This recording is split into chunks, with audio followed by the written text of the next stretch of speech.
If this is for you, the moment you spot a tiny red bump on your eyelid and your stomach drops, stay right here, because what happens next matters more than most people realize.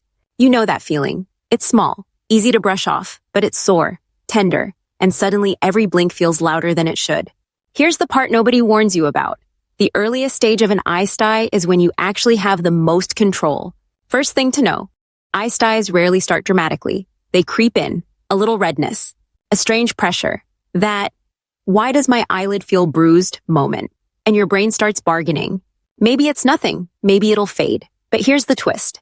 That mild irritation is often your body's first signal that an oil gland or lash follicle is blocked and irritated.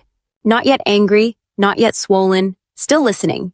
If this sounds familiar, tap that like button. You're not imagining it. Second takeaway, and this one surprises people.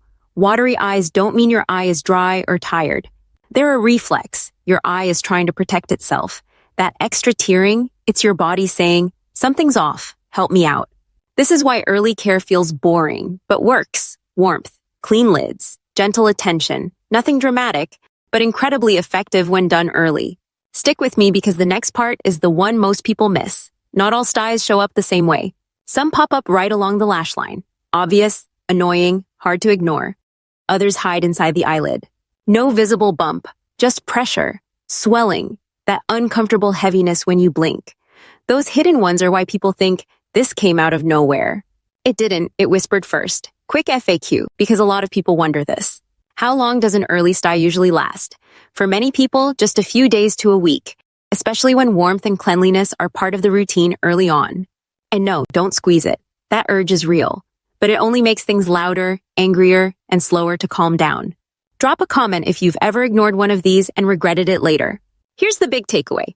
An eye stye doesn't start as a problem. It starts as a message. And when you recognize it early, you replace stress with clarity and discomfort with confidence. For more simple, everyday eye comfort guidance that actually makes sense, visit eyefatigue.com.